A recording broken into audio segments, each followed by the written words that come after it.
Tingnan niyo si Sophie mga amigo. Tinapay at kanin. Malipit si Sophie. Malupit si Sophie. Kanin at tinapay. Ubok si Sophie. Pasensya labang na. Pasensya, nagapulog ako. Magugas ka plato. Pasensya, magugas ka plato. Pwede miyaw. So, ayun po mga amigo, sa pagkapatuloy po ng ating video, nagdaratingan na po yung mga bata dito at kaunti lang yung benta. Sayang yung umorder kanina. 15 pa naman yung plato na gusto. 15 plato yung in-order, malaki-laki sana. Pero sabi ko kay Tia Cesa, hayaan na. Kung talagang walang masyadong benta. Depende siguro sa araw. Pero ang pinagtataka ko, yung adobo ang gustong bilhin.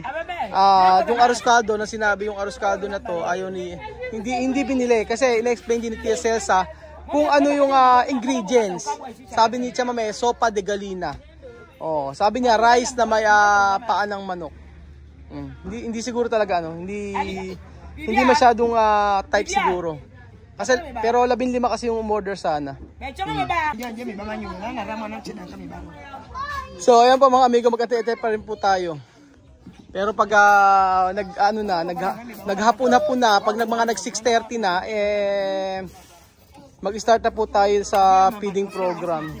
Ayan na sila Kiko, ayan, nag-aantay na sila Kiko. Mga 30 minutes pa mga amigo. Tingnan natin kung meron pang bibili. Bibili daw si si Solomon. 500. Oh. Bakit? Walang ba't kaya may si Mirek, bakit ito esto? Como mucho calor, no? Alipunga mga amigo. Ayan.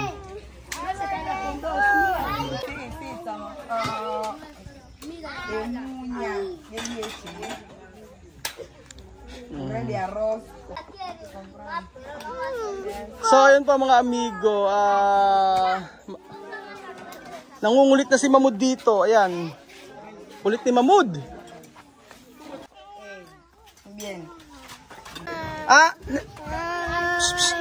Leon, ano yun? Ano kinukuha mo, ha? Chamamay! Saglit lang daw. Si Alima, oh. Magne-negosyo din yata itong si Alima, oh. Nakasilip si Alima. Chamamay! Magano na tayo? Si Chamamay nawawala. Chamamay, vamos a todo niños llamar. Porque hoy noche. So sabi ko kay Tia Mame, tawagin na yung mga bata. Nael, llama todo niños para comer. Chamamay, contar cuánto plato, ha? Después yo pagar todo, ha? Sabi ko kay Tia Chamamay, ano na po, magpakain na kami sa TV program. Pakain na para... Yeah. Magpakain na kasi gagabi na rito. So marami nagtatanong kung sino po si Barbie. Ito po yung Barbie mga amigo. Siya po yun. Yung nung lasing siya ay nagwawala at nagalit kay Elvis. Pero okay naman na po sila mga amigo ni Elvis. Pero yun nga po, sabi ko nga po ay merong pagtuturo at may lesson na dapat matutunan ng bawat isa. So syempre mga amigo, ganun talaga. Pamilya naman ni ni Papa Bonggay. Kaya okay lang. O, di ba may libre pang isang tinapay? So sabi ko kay Tia Cesa, pag may bumili, ibigyan. Tapos kapag sa feeding po, ibigay na rin sa mga bata. Kasi lalamig na ito eh. Lalamig na yung lugaw, hindi na masarap. Ayan na si Mamud, oh. Antay na antay si Mamud. At saka si Nena. Oh. Ayan. Aha. Tsaka may kontar kwanto plato ha? Para yung pagar. So alam niyo po mga amigo, yung lugaw po na ginagawa namin ay hindi masabaw. Kasi po pag masabaw ay hindi po kakainin ng mga bata. Kaya madalas po kung kahit champurado, ganyan po yung nasasarapan po sila. Pag po may sabaw, na sobrang daming sabaw, ayaw po nilang kainin. Hindi nila type. Kakainin pero hindi mauubos. Pero pag ganito po, ayan, kagaya kay Sophie. Ayan, kagaya ng ganyan kay Sophie, gustong gusto po ng mga bata yan. Oh, di ba? Importante ay nakabenta naman po si Tia Celsa. Hindi nga lang kasing dami ng mga binebenta nila Tia Celsa na pakpak ng manok. Tapos pati adobo yon. Papakita yung badar. Yo no enfado. Ya dice que coja plata en la cocina. Aquí ya no queda plata. Yun. Oo. Hindi na pala nagagalit. Normal. Kumuha doon ng plato sa kusina, sabi ni Tia Celsa. Anto. Si Nael. Ayan. Tsaka mamaya, kontar, kwanto plato?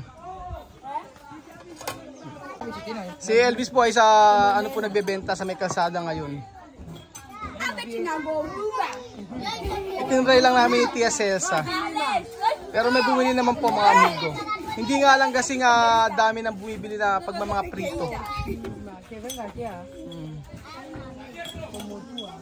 Hindi ko alam kung ilan yung nabenta na eh. Pero kung 100 pesos ay okay na rin. Pero kay Miray, ang bili lang ni Miray 50 pesos. Ewan ko, bakit 50 pesos lang yung binayad? Nahiya na akong sabihin kay Tia Celsa. Kasi baka siguro ite-take out.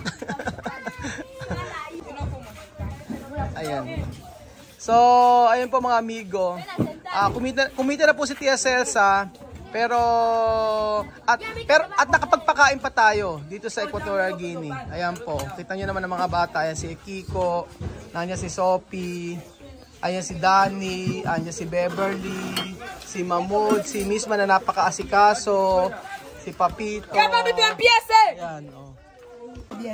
Si! Tú na escucha tu madre. Si Amir na matigas ang ulo. Buti pa si Misma talaga ang maasikaso sa kapatid, maasikaso sa pamangkin. At sa mga negosyo, ayan, lagi nakasuporta yan. Si Misma. Ito,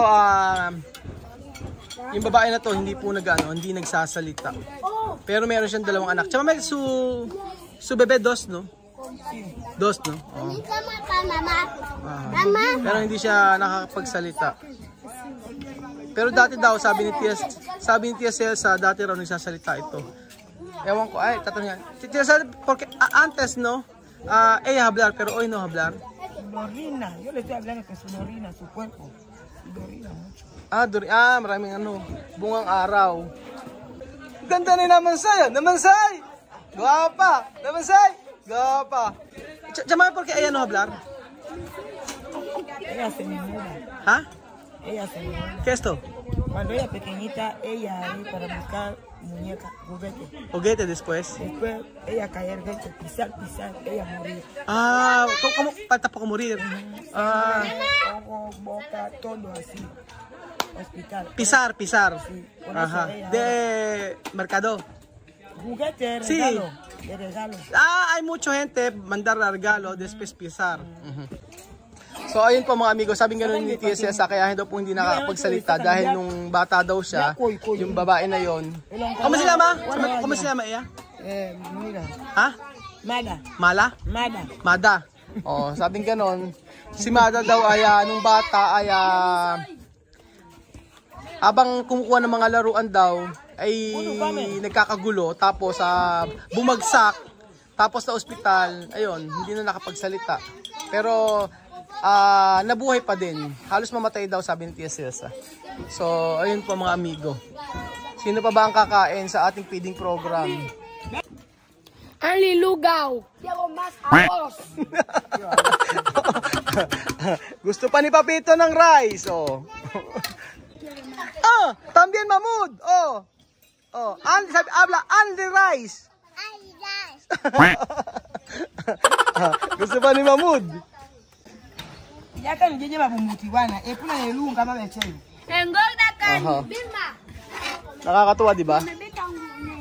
Lugaw sa Africa, mga amigo. Na ginawang negosyo ng mga Aprikano. Arroz mas? Ang mga, yung sa feeding program, mga amigo, ang nagkaroon ng Anli. Oh, Anli rice. Anli lugaw.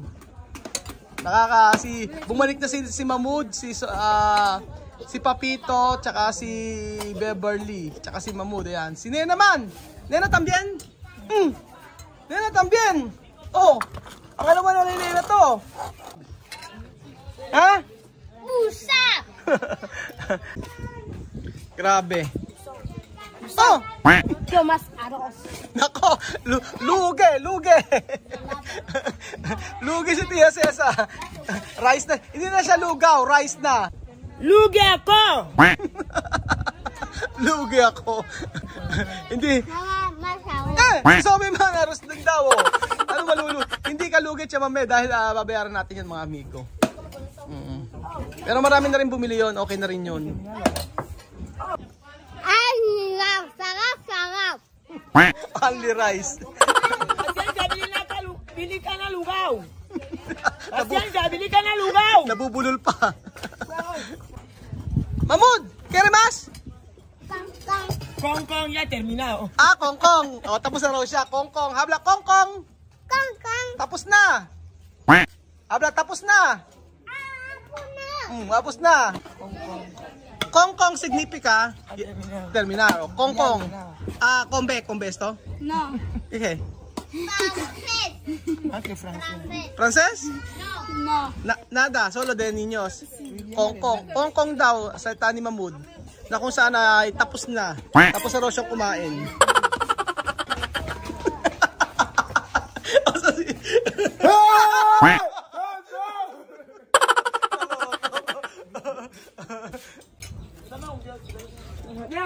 Tingnan niyo si Sophie mga amigo.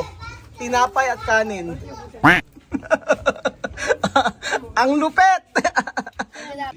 Malipet si Sophie. Malupit si Sophie. Kanin at tinapay.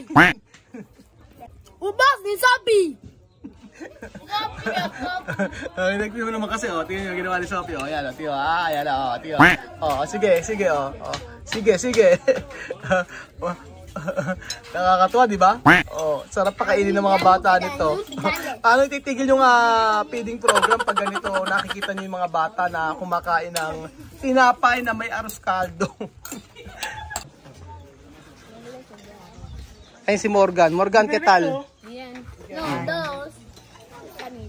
Si Morgan, hindi ko alam saan natin ito eh. Siya ¿dónde es su casa, Morgan? Lejos, no? ¿Parte de qué? De Puente. ¿Parte de dónde? Camino que pasamos así, atrás así, para salir así. Lejos. Malayo yung bahay ni Morgan. Martinez. Sa may Martinez daw, sa may Manila. Naresto. Dito doon nakatira si Morgan. So, ayun po mga amigo. Malapit na pong maubos ang arroz caldo, lugaw. Oh, ayan. Konti na lang. Papito, Kongkong? Kongkong? Tapos na raw, Kongkong. Word for today mga amigo, Kongkong. Kongkong significa tapos na. Oh, busog na, tapos na. Kongkong. So, ayun pa mga amigo, paggabi na po dito sa Equatorial Guinea at paubos na rin po yung lugaw ni Tia Cesa. So, itong ginawa namin na pagbebenta ng lugaw ay okay naman. Ngunit mas maganda talaga yung mga prito. Kasi pag prito, yun yung talagang nakilala nila eh. Yung mga kwek-kwek, yung mga ganun. Pero yung mga adobo rice, tapsilog, yung mga ganun, yun ang mabenta. Tapsilog, hot silog, lahat yung mga silog mga amigo. Talagang may umu-order kay Tia Celsa.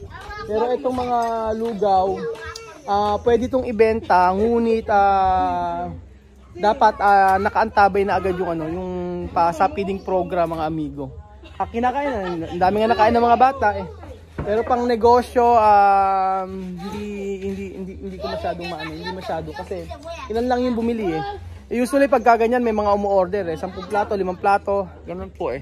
Ngayon puro maraming bumili, may mga bumili naman, ngunit yung order hindi nabili masyado. So ayun pa mga amigo, salamat po at kita-kita ulit tayo bukas. God bless po at mabuhay po ang Pilipino. So, lugaw, negosyo ng mga Aprikano na natutunan ni Tia Celsa noong tayo ay nagpipiding program. God bless po. Share niyo po ang ating video, Pinoy Equatorial Guinea, sa Facebook page po, sa Facebook po natin mga amigo. God bless. At ano pa ba sasabihin ko? Yun po. Konti man ang bumili. Ewan ko kung lugi. Pero parang umabot naman ng 1,000. Yung hindi naman kumita pa rin kahit papaano, pero hindi nga lang kasing dami ng kinikita ng mga nakaraang araw na alam na nila yung mga silog na yan, mga adobo na may rice. Yun po. Salamat po mga amigo. God bless.